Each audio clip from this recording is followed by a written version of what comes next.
This is Wednesday, October the 7th. This is world history.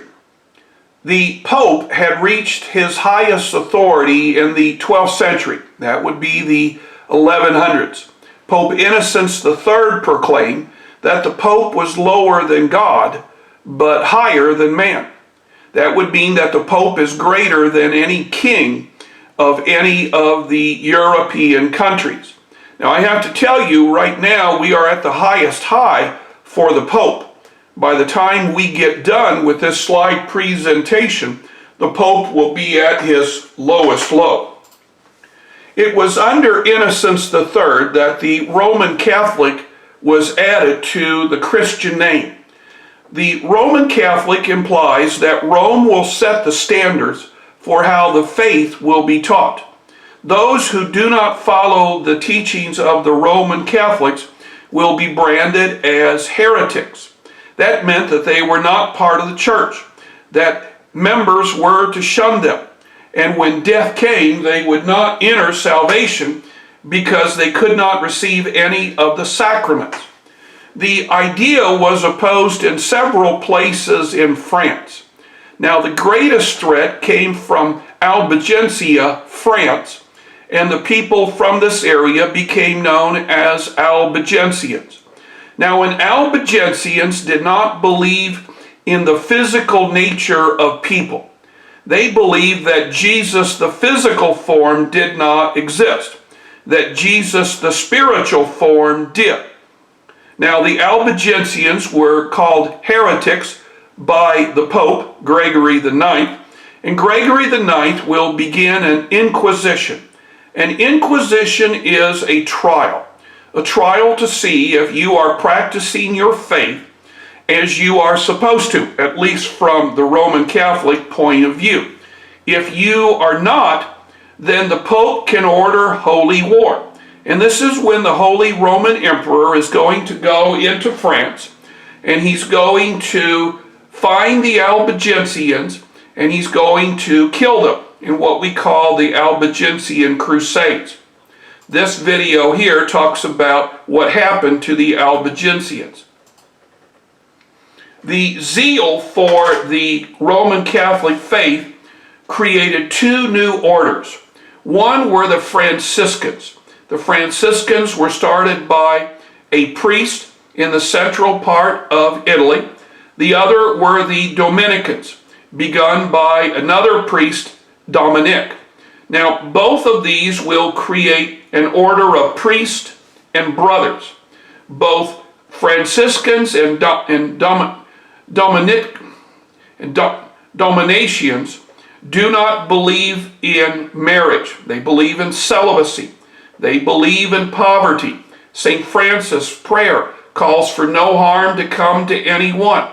Each of these orders are going to teach the correct interpretation of faith. They will go throughout the European area and try to suppress those who are heretics. The lands of the Bible had been taken over by members of the Muslim faith in the 9th century. That would be the 800s. Muslims had taken over the Iberian Peninsula. That would be Spain and Portugal, as well as Sicily. And the Pope believed that the Muslims should be forced out. By the 11th century, the Pope was strong enough that he could order European nations to press the Muslims out. At the height of his power, Urban II is going to call for a crusade to drive the Muslims out of the Holy Lands. Lords and knights were eager for glory and salvation and began to arm themselves to fight the Muslims. Well, it would be a good idea if we knew what the Muslims were all about. About 600 years after the death of Jesus, Muhammad established the Islamic religion. Now, Islam is a monotheistic religion. Muhammad spoke for the prophet, Muhammad was the prophet, and he spoke for Allah, the God. Muhammad rejected all others' monotheistic religions. He saw men like Abraham and Moses and even Jesus as prophets for the Muslim faith. The writings of Muhammad are in a book called the Quran. And Quran is supposed to be the word of God, or Allah in Muslim. The word of Allah cannot be changed. It cannot be translated. So if you become Muslim, you must learn the Arabic language to understand what the Quran says. Now, the Quran speaks of religious obligations.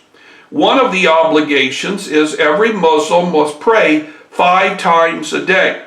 You have your prayer rug and you kneel before God and you pray 5 times a day. Another is a Hajj, or a pilgrimage to Mecca. Mecca is the center of the Muslim faith. And 1 month out of the year, Muslims are supposed to fast and reflect on their faith. This is called Ramadan. Now, Mecca was the hometown of Muhammad. And Muhammad is going to speak out against the merchants of Mecca. Because of this, Muhammad was forced to flee Mecca, and he fled to Medina, where he wrote most of the Quran. Islam requires a total obedience of faith. No other religions are tolerated. Muhammad returned to Mecca before his death, and Mecca is seen as the most holy site. Now, this are hundreds of thousands of Muslims participating in the Hajj. They march around that blackish structure that you see, and as they march, they pray.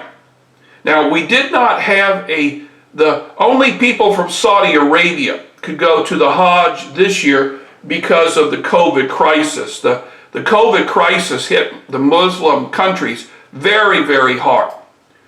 Shortly before his death, Muhammad is going to go to the temple built by Solomon. Now, Jews believe that this was the most holy place, but Muhammad said that this was the place where Abraham was asked to sacrifice his son. To Muslims, this stone becomes known as the Temple of the Rock, and it is here that Muhammad ascended into paradise. So Jerusalem now is the holiest of sight for Jews, Muslims, and Christians. In fact, if you were to stand at the mosque for the ascension, you could look over one shoulder and see what remains of the Temple of Sol, and you could look over the other shoulder and see the Golgotha, and where Jesus was originally buried. Soon after Muhammad's death, a division arose in the Islamic faith. Now, Muhammad had a daughter, and his daughter got married, and Muhammad accepted her husband as his own son. But Muhammad also had appointed one of his followers as the leader. Now, the leader of the Muslim faith is called the Caliph. And there are those who believe that the only one true Caliph are people who can trace their heritage all the way back to Muhammad's daughter and her husband. These people are called Shiites. On the other hand, there are those who believe that we should follow the teachings of the Caliph who Muhammad had picked. These people are called Sunnis. Now, for every one Shiite, there are 5 Sunnis. And Shiites and Sunnis do not get along. And many times we will see religious wars in which Shiites and Sunnis will battle each other. That's what this video is about, where the announcer wants to tell us the difference between the two and why they war. From 900, the Islamic faith is going to spread first through the Middle East, and then through Africa, and then through Spain. we learn that during the Dark Ages, Charlemagne is going to stop the spread of Muslim faith at the Battle of Tours. But still, the Holy Lands are in the domain of the Muslims. Members of the faith, the Muslim faith, are great students of astronomy. They are also great students of science. Muslim traders will go to the Mediterranean countries as well as India and deep into the interior of Europe. Now, even though the Muslims are going to do a great deal of trading, the Pope saw them as a threat. And in 1294, the Muslims are going to be threatened not from the west by the Crusaders, but from the east by Genghis Khan. Genghis Khan will convert much of the Islamic land to the east of Saudi Arabia to that of the Khan. These new lands were acquired at the same time span. The Ottoman Turks are going to take over the Eastern Orthodox area. They will rename this area Turkey. And those Christians who lived in the Eastern Orthodox area will now have to travel to the north, to Moscow. This brings us to the First Crusade.